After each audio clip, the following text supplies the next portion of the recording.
you are such a inspiring profile for us because you are an engineer, and I know that a woman engineer life is not that easy. So I would just want to ask that which point of time you thought to be an engineer, and what is your life success story? Can you please share with our audience?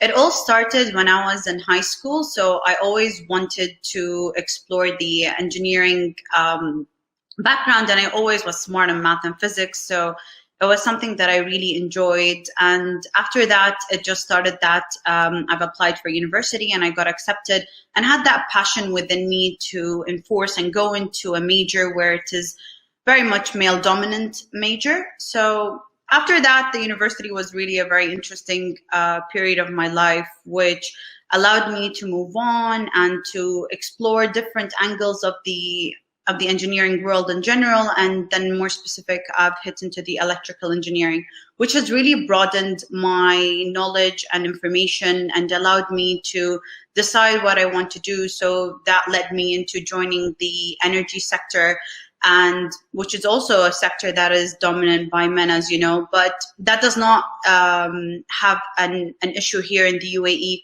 In the UAE, we're very blessed with the leadership that we've got, where we're able to proceed in whatever we want and enter into whatever major we'd like to do and work in whichever workforce we want, because there has always been an equality and there has always been a chance for a woman to speak about and just prove herself into that. So this is in a nutshell what has happened, Musa. So happy to answer your next one, or let me, where do you want us to guide for? Of course. I just want to know that last time I was interviewing the first UAE aviation engineer, Dr. Saud. She was explaining her life story about engineering is a new profession, and of course, women in UAE is blessed because the leadership is really dynamic, innovative, and they encourage women to be a part of it.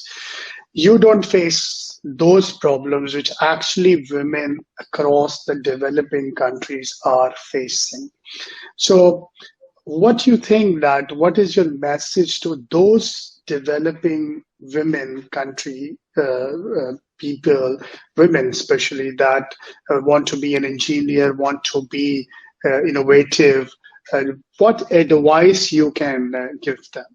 So Musa, as you know, at a very young age, so I'm currently now 27 years old, and I've been working as an adjunct faculty member in the Abu Dhabi University for master's students. So through that platform, I've been able to inspire a lot of not only Emirati students, but also international students who have been part of the Abu Dhabi University, and showed them that even if you're at a young age, always try to follow your passion. So if you have something in mind that you believe in or something that you would want to accomplish, never let anyone stop you or tell you that's impossible. Because there's always a way and there's always a door for you in order to achieve what you're looking for. So for example, one of the things that we've been able to do is to get these students or these people who have a very good passion into working onto actually real-time projects and real-time issues in engineering. So one of the things that I've tried to do, and personally it was a personal effort with the full support of the university, is that we have allowed students to work on the energy sector problems and solve some of the issues that real companies are facing. And this has allowed not only women, but also men, in order for them to transit from the educational life into the real life. And I think this is something that maybe other countries, or as you call them, developing countries, do not have that opportunity. But I think it all should come through education, as you have mentioned in the beginning of the speech, that education is key. And education is the door for everyone to be able to achieve what they want to do or what they want to aspire to become. Because if you're educated and you've got a good education, foundation, background, or a door into education, you can always influence a change into the world. And this is where all changes come. And that's why, as I've mentioned before, like in the UAE, we are really blessed that we've got a leadership that allows us to test whatever we want, engage in whatever forces we would like. And they did give us a lot of trust. As you know, we've got the youngest, we've got like a lot of ministers, we've got a lot of people in high positions. So this is in a nutshell what I think. And a message to all the women over there is that please believe in what you have and always take your chances and never think that there's any discrimination. We live in a world where I think everyone has been proven that women can all do the same things in all task forces. So just believe in yourself and follow your dreams. Oh, that's amazing. I think it's a very great message that we should believe in our dreams. So, my one question that generally I encounter for the women is that when they decided to be a leader, what kind of characteristics they should have in them, which you believe that they can be very, very successful businesswomen. So if you talk about businesswomen, I'm not really the right person to answer you about businesswomen because I'm not really into a business world. But I think if they would want, they should seek advice and listen to others and seek the authorities or the places that have put out regulations, rules. And there are hundreds and thousands and tons of places where you can seek advice. You can approach consultancy in that area. You can either ask people from experience, or you should just attend a conference or look up into the internet and see what does that country offer, and then decide based on the market needs and demand supply, whichever place you'd like to be investing into. Yeah, you're right. Actually, I used the wrong word. I want to say that women in business, actually. So, I mean, you are even not self-employed, but still you are a woman in business. So, I guess that maybe a woman who want to come in energy or in business, what kind of characteristics they should hold as a prerequisite if they really want to focus in energy business, especially you are a board member, so you are into a strategic vision. And so when you see energy, and now I'm talking about a regional because energy is the basic thing that developing countries don't have. I mean, if I cannot open my laptop because I don't have current, so all my educational plans are zero. So my question from you is that how you see women in energy? What are your strategic visions related to the energy sector? So I guess, Musa, that women in energy, it's a world where there are a lot of women in there. I'm one of them. There are hundreds and thousands of them all around the world.